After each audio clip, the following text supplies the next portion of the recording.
Hello, Bumta said, welcome back to The Reality with Dolphin, and I'm your host, Dolphin Mohlala. wa go tswa ga Mphahlele Mashite. If you are new to this channel, you already know what to do. Just click the subscription button. Do not forget to share, like the video,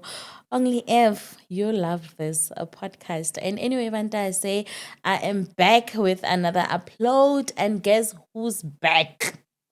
Yes, Itumeleng Uwile. For those who do not know, let me tell you, Utumeleng ke ngwana e le hore ba dula Thabeng. O dutse Thabeng from, I think, for 8 months or 6 months, if I'm not mistaken. Mara otla itlhalosa. So, Bandas, if you haven't watched his previous episode, just go and watch his previous episode, or at least o tlo kgona ho understand the context and o tsebe gore why a buile to the podcast. But before ke mo fa the platform to introduce himself to you guys ba e leng gore ba mo tsebe le ba e leng gore ba mo tseba, let me just do the shout out to Tebogo Ratseke, guys, ke motho e leng gore o ile a re, you know what, Dolphin tšatši le lengwe go ya podcasting ke kgopolo no dia makeup o mahala, a ke nyaka go replace makeup artist ya hao, ke kgopolo no dia makeup o mahala, and ke ena dirile makeup wa ka, guys. So if le nyaka go sana le nna, le ka mo booka, natural look ke 400 rands, soft glam ke 450, full glam ke 550, and bridal banyadiwa ke 1000 ranta. And if o nyaka gore ke advertise business ya hao,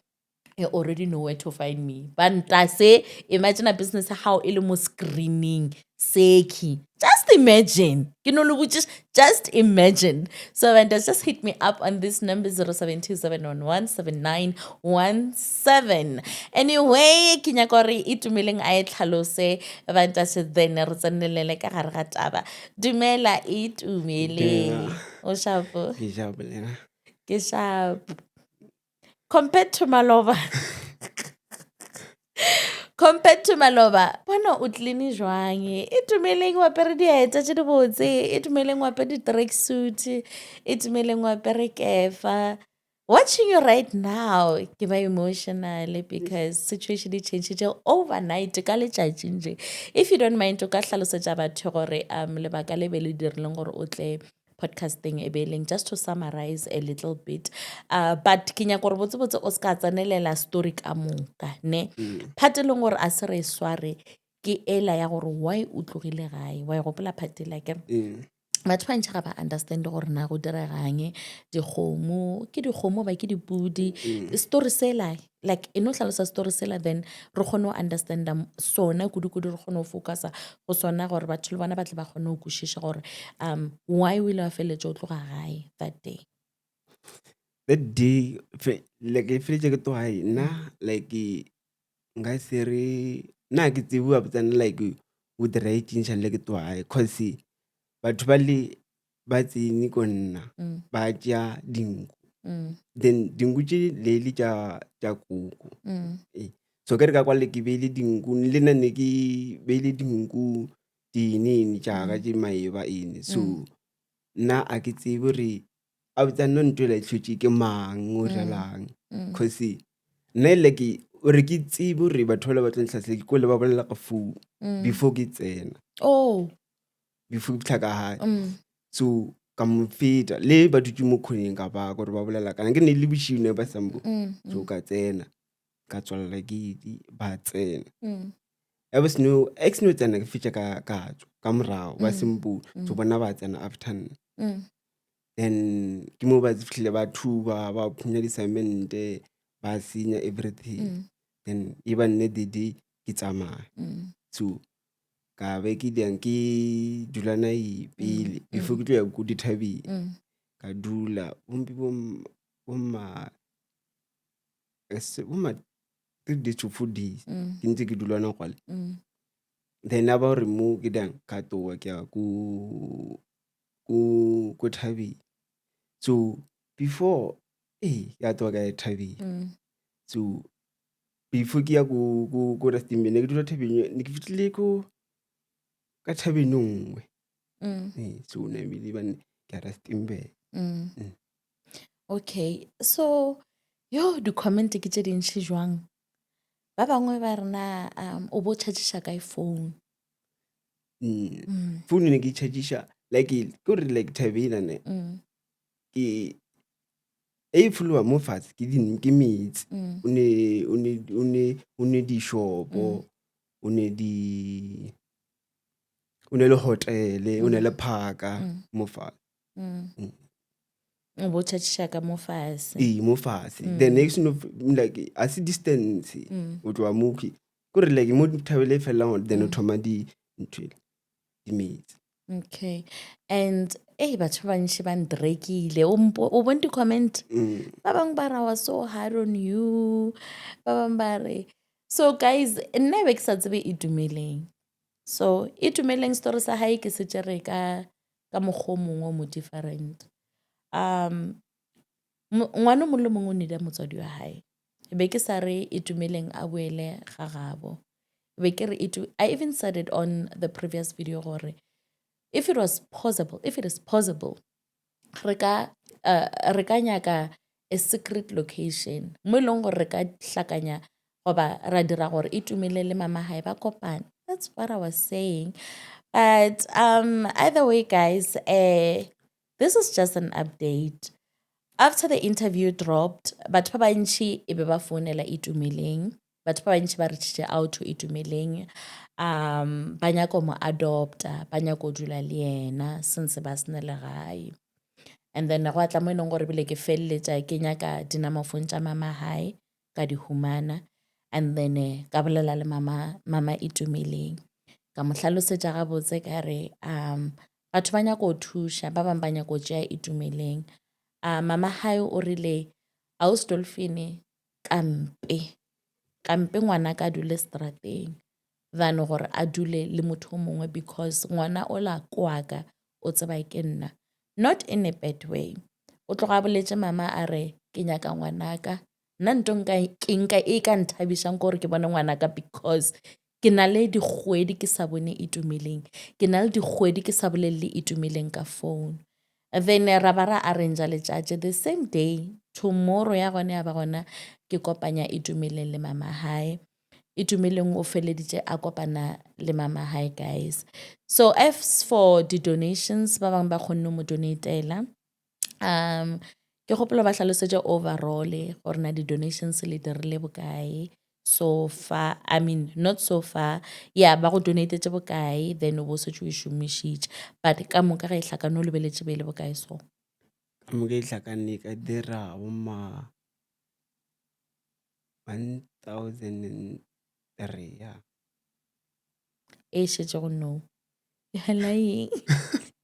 That is what I'm saying. He's lying, guys. It's because ke tla reng ba mpontšha di payment so ba mpontšha di transactions so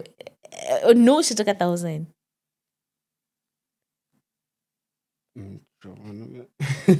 because gape nna ke bone like tšhelete la ge ke lebeletše maybe dira bo ma 3 point something bo ma 4 point something I ke re prima ke re bo berekela wija e sa fele so guys o kgonne go reka dieta you know how I wish ba ka emelela la mona but ke tla tša di-picture o kgonne go reka dieta ke motse ka re Itumeleng gopola gore o loga I mean o kokote tlhogo o tlhape o togohle o be right and guys Itumeleng ko mo botse and you guys were right ke ngwana moshapo ke tlo fa mama hae opportunity gore a tla re hlalosetše story but this is just an update because the reason why he's back is because they do need the donations as much as a kgonne o tloga strateng o sa need donations yena le mama hae but ke nyaka letlele kwe from mama hae straight because story se se nthatšitše pelo aka that's the reason why a kile ka rwatsa keng ke kgopela gore le boeng to the studio then re kgone go kgopela ditšhaba re kgone go kgopela batho ba borena gore ba tle ba kgone go le donatela ba le agele khutlwana e nnyane mara because Itumeleng ke ngwana ke lotse dintšhe le gore a di kwešiše le yena a tsebe gore na go diregileng that day you know yene ba no nagana gore batho ba nyaka mmola then ngwana no tšhaba a sepela ya Rustenburg and a question engwe le gore ke gatlhang le yona mo TikTok motho o botšišitše mo di-commenting a rena why o kgetha Rustenburg o e tšwa hae like go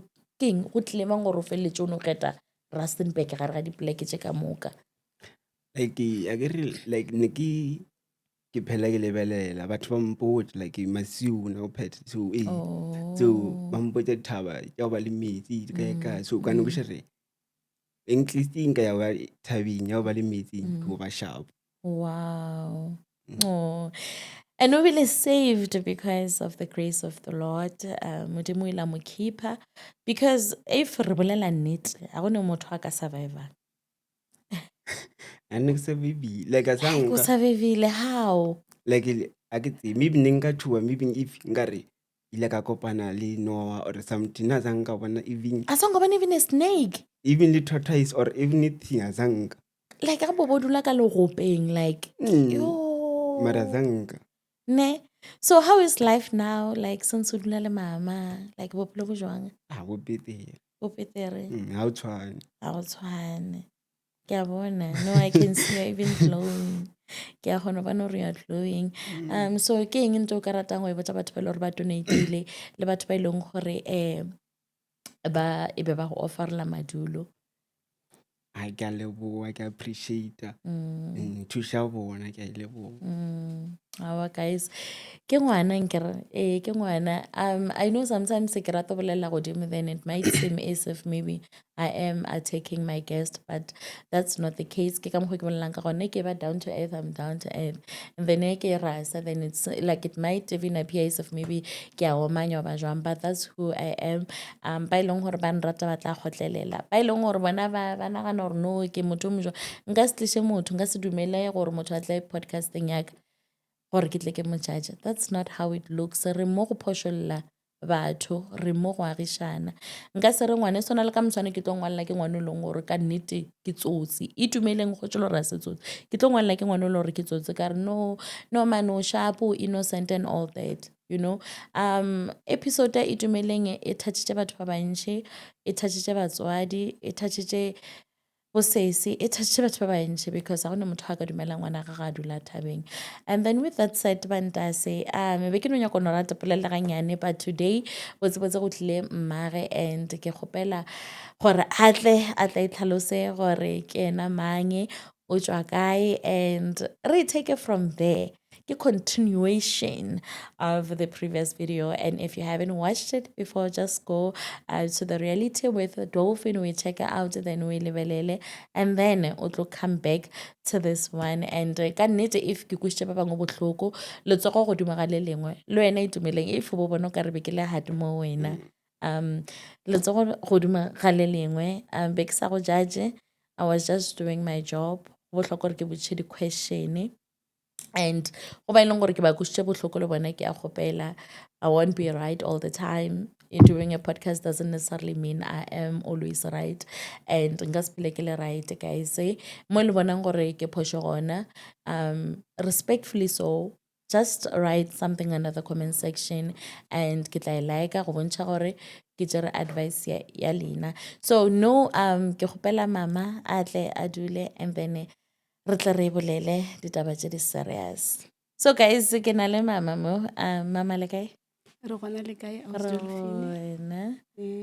yes le fihlile le lore re tsere nako yao ke leboga ge ke kgonne go fitlha le shapo mara ke shapa ke na bothata. okay so o bone e tumeleng a trend o bo receive di-call tse dintšhi ka e tumeleng ba re ngwana o na le dikgwedi a dula thabeng reaction ya hao e be le jwang ge o e ka gore ba re ngwana o dula thabeng o na le dikgwedi a dula thabeng a sene motho a ndula nageng pelo ya ka ebile ya ba botlhoko ka baka la gore batho ba ba mfounetseng batho ka mokane ba tšhaba go mfounela ke founetse ke mmamoruti a re mo go nna a re mmamoruti ka re a re hei ke bona ngwana gago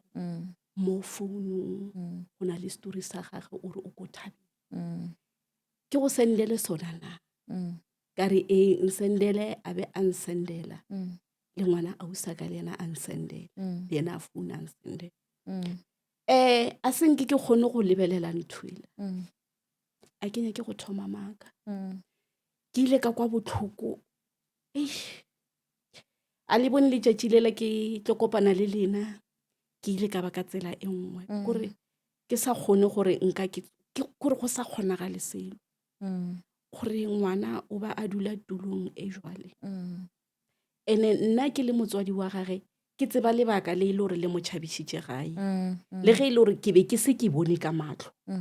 ke be ke ekwa ka difounu ge ke founelwa gore go direga eng ene ka nako eo nna ke motho e le gore ke be ke lwala ke motho e le gore ke phela ka bolwetse nna a ke phele go tshwana le batho e le mamotlha ke a leboga ge ke kgonne go fitlha mo ke ile ka kwa botlhoko lebaka la go ntira gore ke se ka dumela ba mo tšea ngwana ka ke kgale ke sa mmone ke sa dule le yena ke nyaka gore ke be gaufi le yena ke mmone gore na o jwang o tshwana le peleng kana go dula motho wa go dula nageng le motho wa go dula ka mo gae a ba tshwane Dolphine go na le gore o kry-ile gore ngwana o change-itše nkabe ke mo tseba e le itumeleng o mo right e ba go dula ko thabeng go mo file bophelo bo bongwe bo nna ke sa botsebeng mara ke rile go ba ke dula le yena ka kgona go mmona gore e sa le yena o la nna ke mo tsebang e fela ga ke kgone gore nka dula le yena ke mmotšiše dilo tše dintšhi ka ge ke le motswadi le nna ke nna le go ba ka mokgwa mongwe ka ke nagana seemo se na le ka mogare ga sona mara nna ke leboga gore gona jwale ke fodile ebile ke amogela ka baka la gore ba bangwe ba batswadi ba go tshwana le nna le wena ba ile ba re ge ba bona story sa Itu ba kwa ba tshwarega ka tsela e nngwe ke be bantši batho ba mo founelang ba bangwe ba ile gore ba re ba ka mo thuša ke a dumela gore ba mo thuše jwale ka ge ba boletše le nna ba boletše le yena karawa ke a dumela gore le mo thuše e fela ga ke tshepe motho ke a tšhoga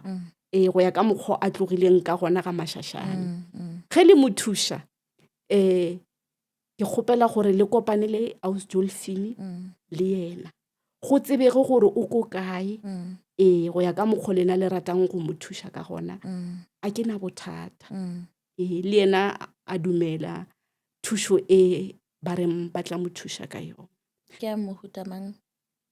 mme o ne a bolela le yena o rile o tla mo iša sekolong sa matsogo okay a yo dira carpentry gore a kgone go tlo ke thuša ke ile ka dumela ka re ngwanaka ba bantši ba reng ba ka go tsentšha mmerekong a ke dumele nna ke dumela gore o ye sekolong o be le pampiri mmereko o ka no tsena wa bereka ka moso mmereko wa fela a ona pampiri o tshwanetse o be le pampiri e le gore o tla ke tshwarelela ka yona le yena a kwešiša ra wa mma ke a kwešiša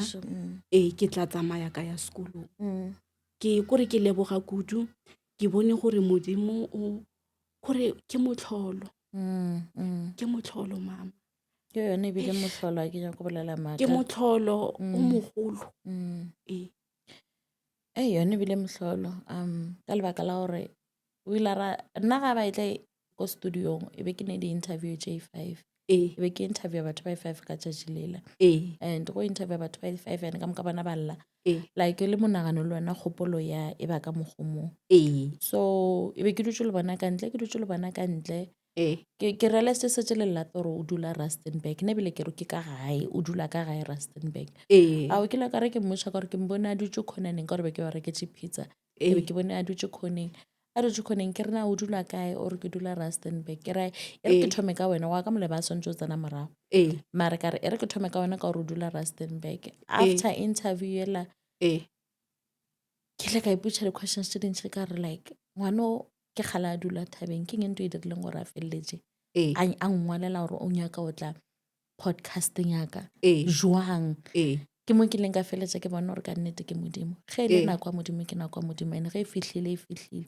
and bona no le lena le a bola gore le fodile le right so mara batho ba bantši be ba sa tsebe gore na e dumeleng ke motho wa mohutamang e fa le mind ka gore gone ba bangwe ba nyaka mo thuša mara ba bangwe ba rawa ka gore re a tseba gore bana ba jwang montsho ba bolela maka ba maybe ba dirang ke di-question tse be ke di botsišane le gale gore batho ba kgone go tseba so ka bonnyane le ka reng ge le hlalosa itumile le ka re ke ngwana mohutamang e be le ngwana mohutamang and also be re nyaka go kwa from lena motswadi ka baka la gore ke nagana gore o tseba story gore na go diragetšeng gore ngwana feletša yo dula thabeng mara ka bonya no a re thomeng moki sorry guys nna sepedi sa mpalela ke a trya gantšhi le gantšhi but sa mpalela e be ke gopa le ba tlhalosetseng gore na itumeleng ke ngwana mohutamang itumeleng go ya ka mokgwa nna ke mo tsebang ke le motswadi wa gagwe a sanka ka bona bothata ka itumeleng itumeleng ke ngwana o ile gore ka mo gae o a theeletša o phela o ka re ke mosadi ha tsamaye bošego ha nwe majwala ha tsubi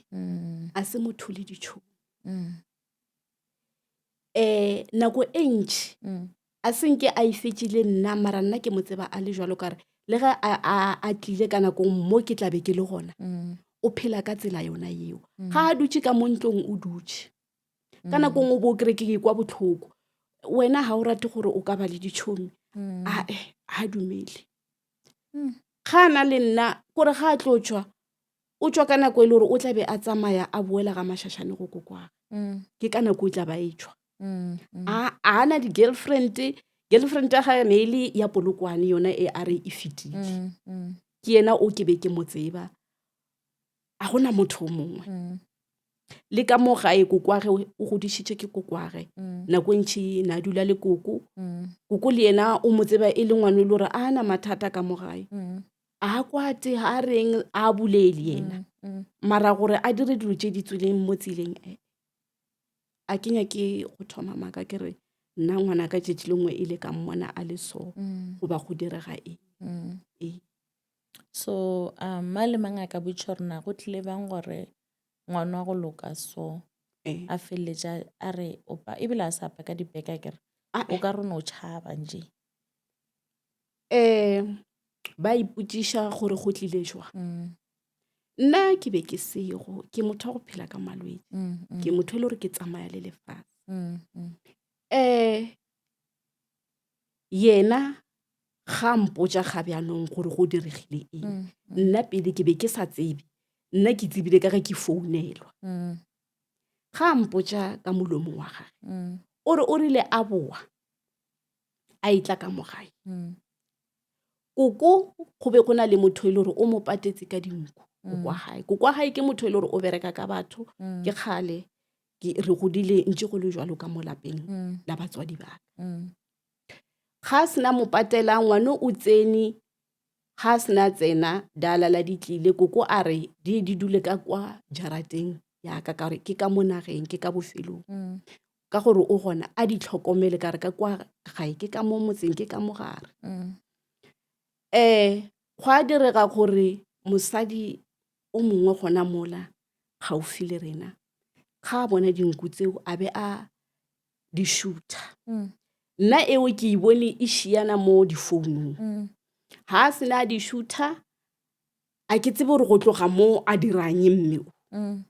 itu ga mpotsa gore ka nako a boa thapama a etswa ka ga kokwage ka rena a sa apeye a etswa go ja ga kokwage o ba feta ba le mo khoneng a kwa o mongwe a bolela ka founu gore ebile a sho ka mokgone ba bolela itlang ba bangwe ba ntse mo khoneng o yo wa feta kana khona e a e fetang ke khona ya jarata ya ka o tsena ka mogae o kwa ba bolela dilo tšeo ke group ya batho ga sena tsena ke a bona o ile a tshoga go ya ka mokgona e kwa ba bolela ka gona o re ke tsene ka tswalela ka be ka tswa ka lefastere le ka mo morago a be a tshela drata kana ga a tshela drata o tshelela ka mo nageng somara a tšhaba a fitlha a ema ko mmotong mo a bonang ka mo gae o bona go tswela dikoloi ke mo e le gore di tlhabile mabone ka mola batho ba tsena bona a ba mmone kana ba monyaka ka mo gae ge ba kry-a a sego ka re ke be ke rekile di-cemente le dilo tsene di le ka mola e be ile taba ya gore dilo tsena ke nyaka gore a lokiše ka mola mokhukhung jwale ka ge ke le motho wa malwetse a ke tsebe gore tšatši le lengwe ba ka re ke ye kae ge ba ka re ke ye gae ke be le mo ke tla tsenela gona ke se ka ya ka lapeng la mma wa ka batho ba le ba fitlhile ba senya ba thuba dilo tsela ba thuba le di-laptop tsa ngwana kore ba senya go senya ba be ba rwala dinku tšela seemo se ke be ke le go sona mamaka na a sa dumelelwa go tshwara lekgotla o ba sa dumelelwa go rogana le motho le nna ke be ke sa kore nna ka nako eo ke be ke sa kgone selo ke sa dumelele gore nka bolela goba nka tloga mo ke leng ka seemo se ke be ke le go sona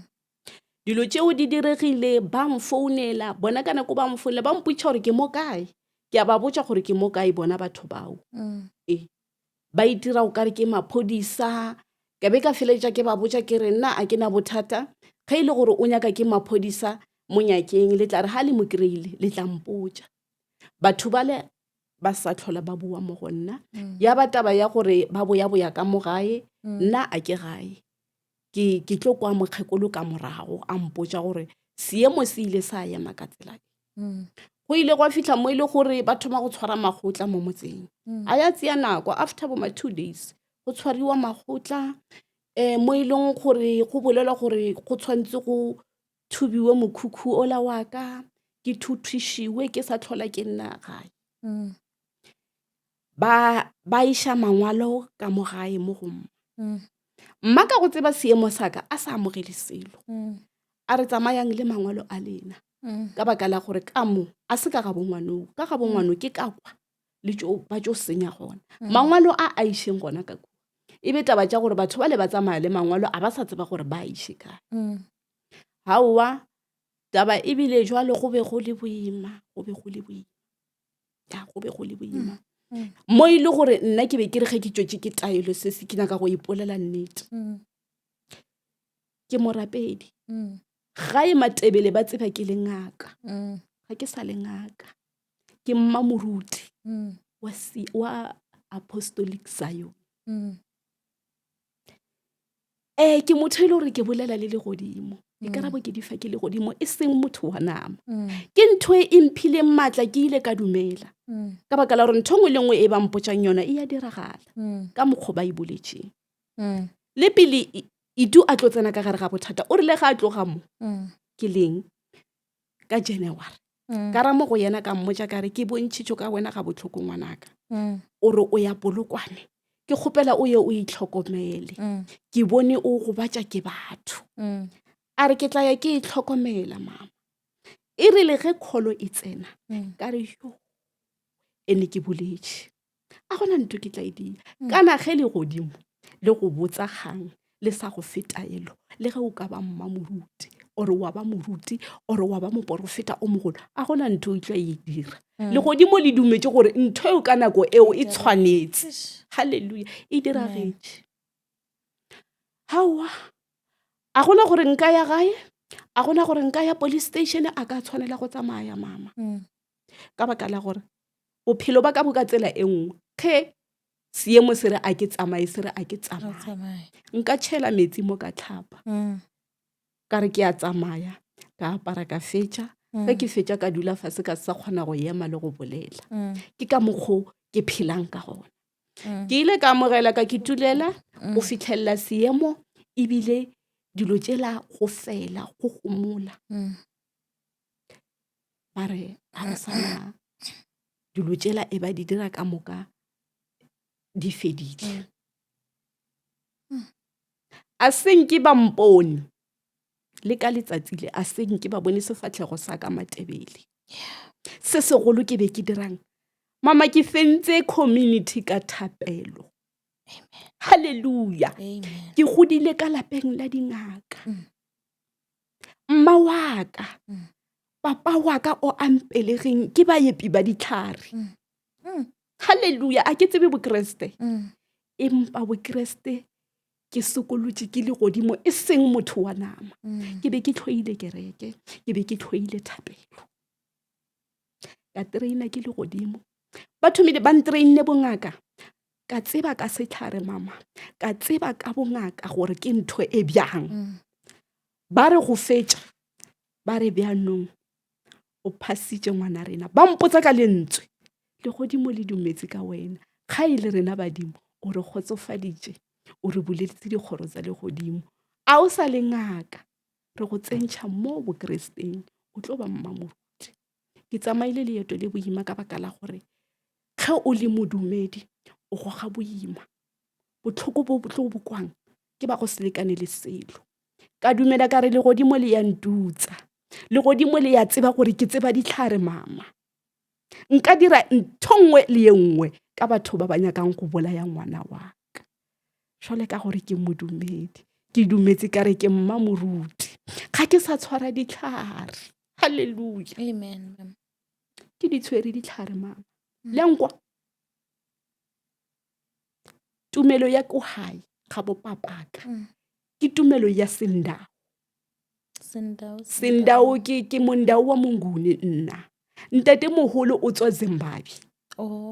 kokwaka ke mo Tanzania kore ke filwe mpho e nngwe e kgolo e fela ba re tsela ha e sa le tša gago wena o morapedi rapela ka re modimo o wa nteka o nyaka go bona gore na moleko o a o tliseditseng ngwanaka ka nnete ke ya dumela go ba ke moikaketše ke tlo ya ka tsia ditlhare tsena ka di berekisa ka re ke lwana le batho bale ba ntshnyeditšeng batho bale ba nyakang go bolaya ngwanaka ka re halleluja ke ile ka khunama ka rapela ka re papa ke kgopela o ntlhole letsotsotse ke dumetse ka tla thabeng ka ikana ka re nna go thoma ka letsatsi le ke mmamoruti nna ke lwela ke wena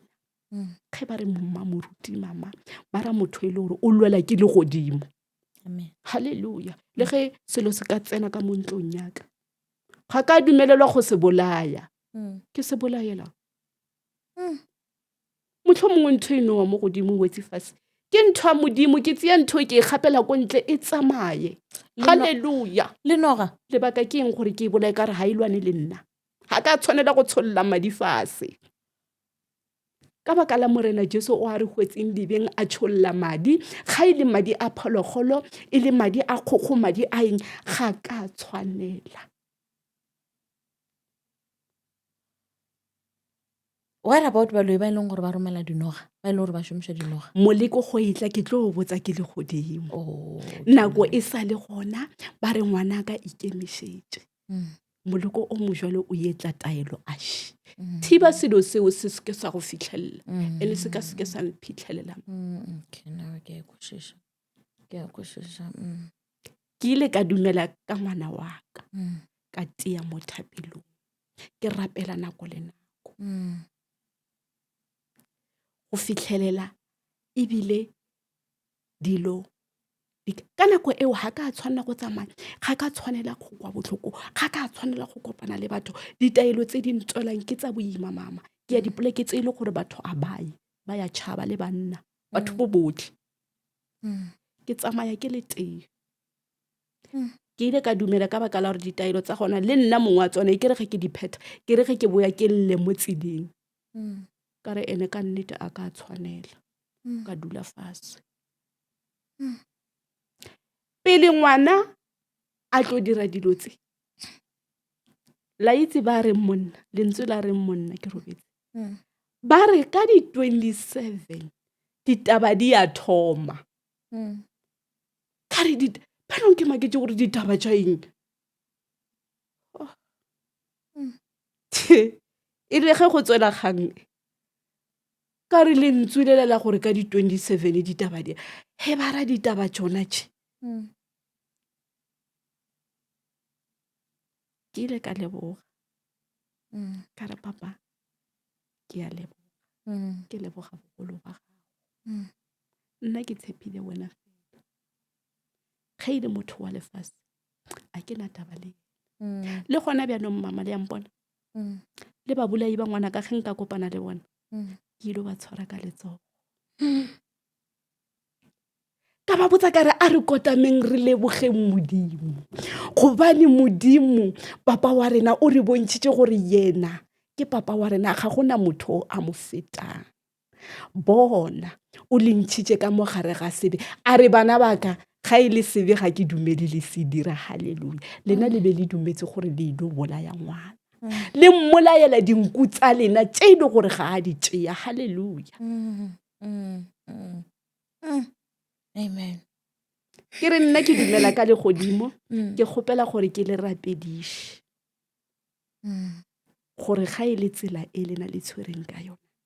le itlogele gobane ga e le ba bagolo go lena beng ba magodimo ga ba dumele nke ba be ba dumela nke ile ba dumela la tshwara itu la mola ya go tshwana le ge morena Jesu ile a tshwariwa a bolaiwa rena batho ba lefase ra šala le sebe. Halleluja. Amen. Go thoma ka tsatsi leo mama ka dumela ka bona gore ge ba re tsela ya bodumedi e boima bara eng ka ngwana wa ka e seng ka motho ka ngwana wa ka.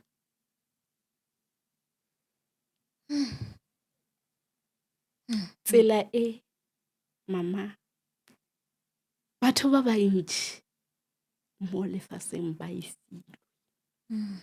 Batho ba reng ba opela ba rata mmino wa sedumedi. Ntho e leng ka mogare ga bona e ba fang maatla gore ba rate dikopelo tse ke yona e nyakang go ba bontšha tsela ya nnete le bophelo empa bona ba shota go phethela selo seo gore se tlo kgona go ke tsweletša. Ke a lekwa mama. Ke leeto Le bone Mashabo ile a re bophelo ke leeto. Ke leeto mama gore ke tlo fitlha moo ke tšere nako e telele. Ge le bona ngwana a be a re o nyaka bodulo ga ke na bodulo. Matebele ba tseba e sa le ke tloga gae ke tlogela Mokhukhu ke tsamaya kana ba tseba ke le ngaka mara empa bongaka baka a ba tsebe gore ke bo bjang. Ke motho ile gore ga ka tshwasa ke phetišitše ke le godimo la nthuta dilo tsohle a senke ke rute ke motho a senke ke beile ngaka ore eng a mpontšhe selo a re ntho e ka dira jwale go ka direga jwang le motswadi wa ka o a mpelegeng a senke a nthuti setlhare o thomile go kwa nna ke mmotša ka setlhare gore ntho e dira bjana. Ke ruta ke batho ba ke sa ba tsebeng ke ruta ke le godimo go fitlhelela ebile moya o tlo ke tsweletsa mo go nna motswadi wa ka a sa tsebe ke na le moya. Ke ile ka re ke bala grade 11 ka tlhakana le abuti o mongwe wa moporofeta a ra monna a re sese o na le moya. Ke be ke sa le ngwana ka ra mo go yena ka re nna ga ke na moya o tswa kae. E re letšatši le moya o tswelela ntho a mathomo ile ka gopola buti ola ka re nke ke mmona ke be ke yo mo gopela tshwarelo ka baka la gore ke ile ka mo fetola ka tsela e seng yona o ka re o no kgatha kore nna nka ba bjago o bile bjao mama. Tumelo e nna ke beng mo go yona batho ka mpa bantši ba na le yona empa ga ba tsebe gore e phethelwa bjang. Nna tumelo ya ka ke yona e kereng ke mondau wa Monguni. Ge re bolela ka mandau a Banguni re bolela ka batho ba e leng gore ba phethela ke le godimo ntho nngwe le nngwe. A ba tlhoke moporofeta ga ba tlhoke ngaka ba tlhoka motho a ka ba hlathollelang dipono tša bona ka lebaka la gore ge ile le godimo ga le bolele go swana le nna le wena. Nna ke bile wa mahlatse ka baka la gore le godimo ile la dumela gore barongwa ba morena ge ba fitlha go nna ba bolele le nna go tshwana le ge re dutse jwale ga se ba bantši. Nna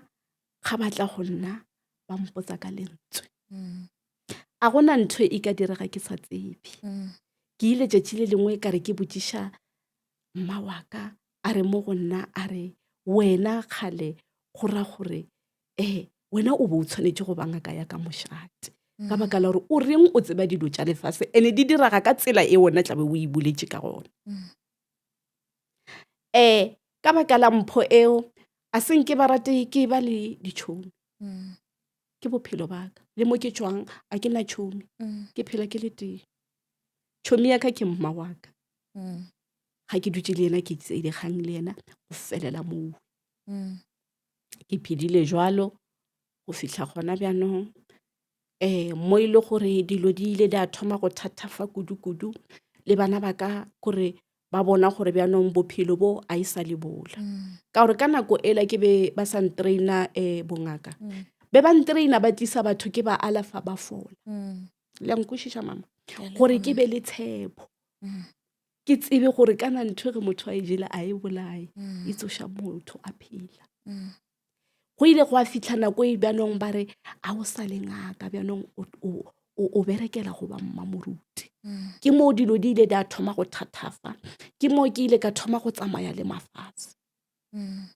gore ke tla dula mo nakonyana ba mpotse gore ka kgwedi ya gore o a tloga o a tsamaya o yo dula kae ke ntse ke thetha le mafase ka tsela eo go fihlelela bjanong ke bona gore o ka re jwanong ebile nna ga ke bone bona ba botša nna gore jwale o feditše ntho re be re go romela yone dilo o ka re bjanong di tla thoma gore go ba kaone ka baka la gore nke ile ka nako ela ke sa le training le mo nke ise ke fihle le itu nke ise ke tle go tlo gatlhana le yena ko ne re le gona go be go le boima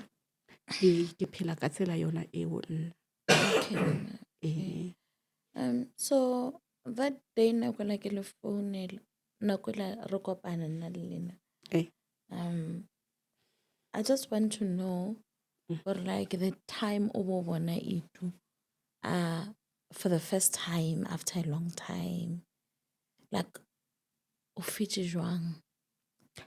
a la bona ke ile go ile go ba le phetogo e nngwe o bile le phetogo e ile gore ile ya le makala e makaditše that day ndo e diregelang that day le no ke sa tšhogile ke le ka re ke botša mama ka lena gore mama ka situation a itu o e tšere personal o e tšere personal o late pya ka ra dieta tša lena mamaka ke a gopola a lla le lena a re wa tsa keng a ke mind ke a kgopela a ba boe ke tla patela studio a ba boe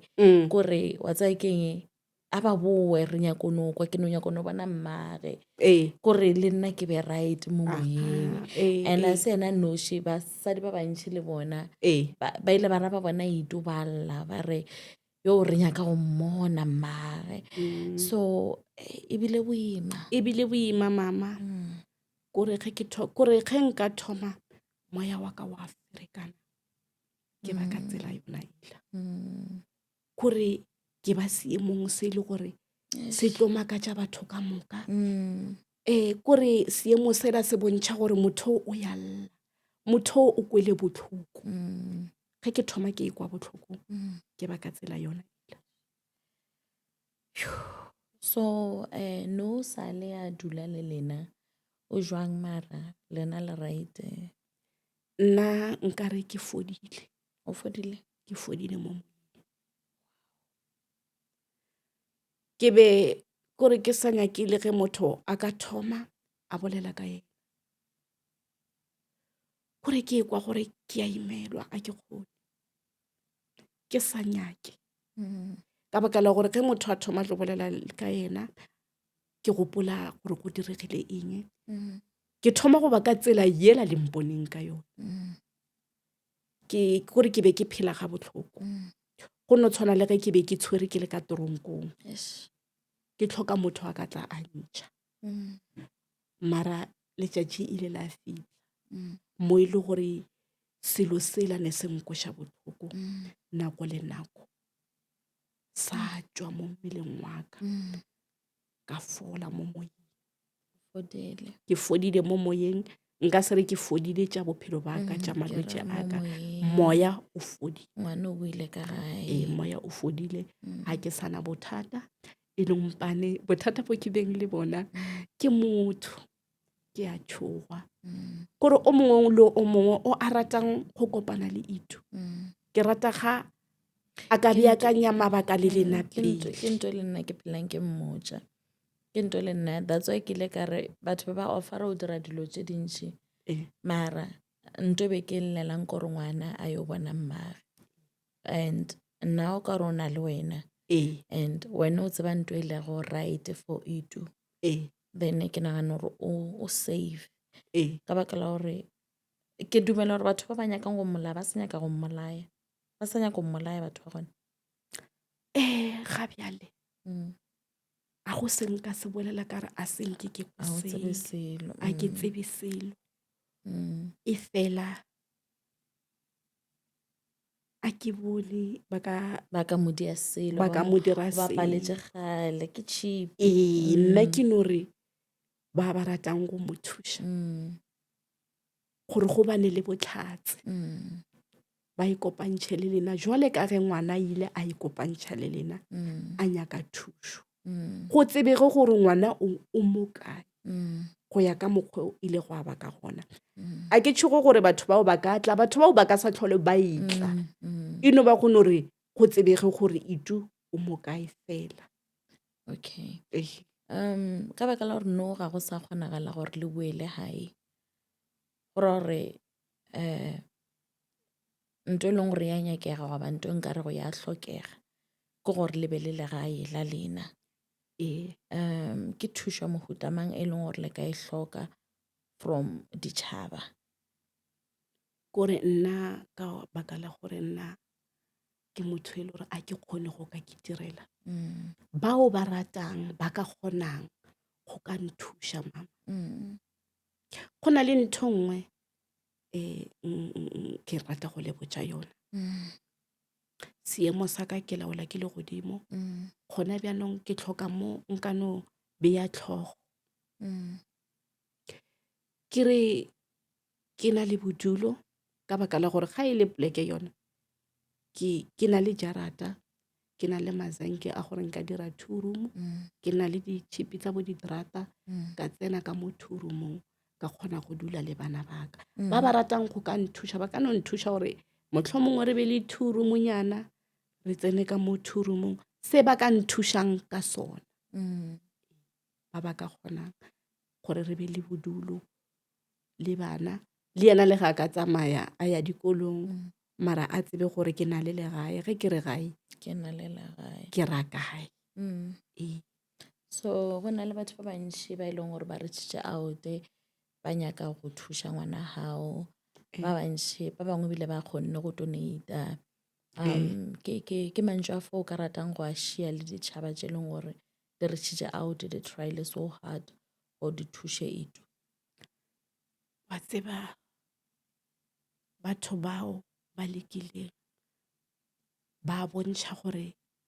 ba ya dumela gore ntho e mpe e ya diragala mo lefatsheng ke ya ba leboga ke re ba seke ba boa ka ngwana wa ka ba thuše motho o mongwe le o mongwe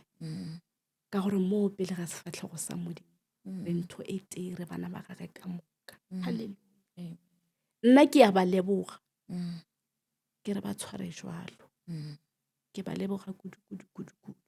gobane motho a go thušang ke yena wa geno halleluja ke ya ba leboga no ke a lekwa mama ke a le kwešiša okay go batswadi ka kwa ntle ba e leng gore a ke re la bona mo South Africa bana ba timela human trafficking bana ba katiwa ke mantšu a fa e leng gore le ka rata go a hlohloletša bana ba e leng gore batswadi ba e leng gore bana ba bona sa le ba no timela nna ke re batswadi ba e le gore bana ba bona e sa le ba no timela ba bangwe ba wetse ke dilo tše dimpe tše di le gore di botlhoko Nna ke ba tlhotlholetša gore ba amogele ka baka la gore se se palelang wena ke se le godimo le dumetseng ka sona. And-e le godimo ke lona le tsebang gore ga e le taba eo le tlile go e lokiša neng. Ba ke tshwarelele mo thapelong. Halleluja. E re ka nako e ba e kwa botlhoko ba tsene ka mo ntlong ba sa bone ke motho. Dikeledi di rotha ba kotame ba rapela gobane ke ka nako eo le godimo le ba tlhokang. Gore ba le botse gore e ba botlhoko boo ba bo kwang. Sešo se ba bang se bakilwe ke eng. Ba kgopela gore le godimo le se fodiše. Halleluja. Ge ba dumela modimo o tlo ba bontšha motlhong. Okay, thušo ba e kgopelang ke madulo ke gore le ba thuše go aga mokhukhu le ge ka ba two room. E tumeleng o boetše go mama hae e fela ga ba ne mo ba ka robala. Se ke se kgopelago go lena ditšhaba ka moka diphuthego tše leng gore ngwana o ile a ra etla podcasting a le kweša bohloko. Le gone le ke sa re go ka mokgwebe le mo thušang ka gona. Ke tla share di-account number mo tše leng gore le tlo donate go tšona and then re ba thuše go aga motse le ge e ka ba two room le ge e ka ba one room. Just for gore ba be right e tule ena a ye sekolong if o na le ka mokgwa ka mo thušang ka gona gore a ye sekolong. Please re mo thuše e sa le ngwana. O needa go gola o sa needa di-guidance from motswadi wa gage and la mo kwa le mama hae o rawa ke fodile moyeng ke kgale ke nyako bona ngwanaka ke le ka re ge ke mmona ya ba gona ke rothetša dikeledi mara ka feleletse bile ke amogela ke re beile thato ya modimo and ke fela ke re nto nngwe le nngwe e diraga ka thato ya modimo mo lefaseng re ka no ba re le baetsa dibe bohle e fela modimo ke ena noši a tsebago ba re le ge ba ka o sotla ka bonama go ka khunama wa rapela modimo o tlo go lwela. Mama ke a leboga ge le kgonne go tla. Ke a tshepa gore maybe le lore ba setse ba donate le ba bangwe ga ba bona video e ba e kwa sello sa motswadi o leng gore wa try go provide for ngwana wa hae maybe ba tla donate ke ntho ke e rapelang gore ba donate. Ha ke tsebe le gore nna nka dirang gore ke ba rapela gore ba donate but ke a rapela gore nke ba ka donate at least ba le direle legae gore ngwana le ena be right le ngwana mongwe ke le ne bana babedi le be right. Nna ke a leboga ge le gonne o fitlha ka gore batho ba bantši ba ne dipotšišo tše dintšhi ba sa tsebe gore na go direga eng and nka se botše di-questions tše dingwe ka baka la yena gore le ena moya gae o be right a fole a be right. So e tumele o rekile diaparo o changešitše a sa le ka mogola wa kgahliša dilo tsentse le mangina awa re mmone. So ke mantšu a fele ka ratang gore šia lona mo the reality with the Dolphin. Dolphin ke re modimo a go hlokomolofatse a go godiše a godiše le thušo e o re fang yona re le bana ba modimo. Amen. O amogelang dillo tse di tšwelang matlhakoreng ka moka a lefatshe. Modimo o go file setulo sa borena. Amen. A re ngwanaka o tlo ba mma wa be wa ba koko wa be wa ba papa wa be ntate mogolo mo baneng baka ka gore o mongwe le o mongwe o allang o tlo tla mo pele ga sefatlhego sa gago. Halleluja. Amen. Amen. Amen. Ke a leboga mama ebile ke a leboga go gonne o fitlha le re rapedišeng le podcast eke ka baka la gore le yone na le di-challenges a ke re ba re pelo wa motho e tseba ke motho e tseba le ke modimo ke ba bantši ba bolela tše ba di bolelang mare fela rena pelong ya rena re a tseba gore re direlang ntho re dirago e nka ba kgone go bona behind the scene be ba tlo understanda mara ba ka se kwešiše o kwešiša modimo fela ge o le morena Jesu a zanka a ipsina a thuša e fela ba ne ba sene mathata ba sa bone halleluja ba lwa le mmušo wa gage dumela modimo ke yena a tlo go godišang a godiša le broadcast ya gago ke tla go beya dithapelong ke ya go leboga nako le nako ke tla re ha ke rapela ke re modimo godiša ngwana wa gago halleluja amen okay a leboga mama. And with that said, Vantase, if you would like to have a sit down with me, do not hesitate to contact me on this number 072-711-7917. I know I look good, right?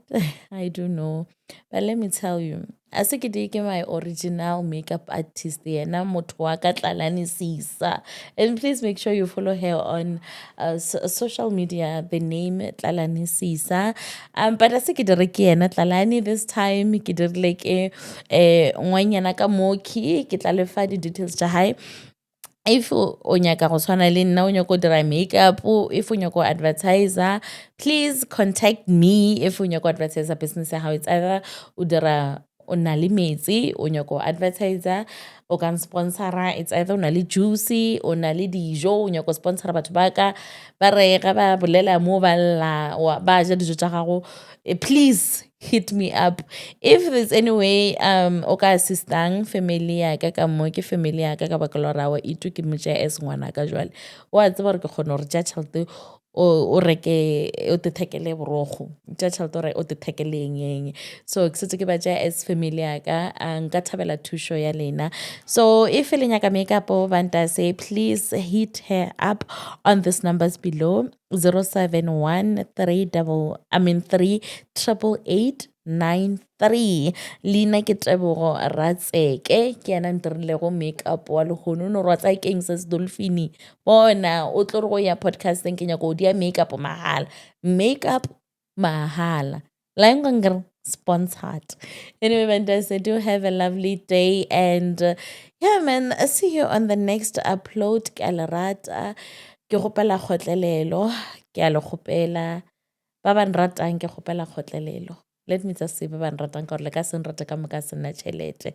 Anyway, have a lovely day. I do love you, I do appreciate you, and mama ke a leboga. Ba bang ba mbotsitse gore na wa ke sa ha ke itumeleng Carolina gore le no ntaola le gore ke dieng kgalela ke ha ka batho yo guys no. Anyway, have a lovely day, bye.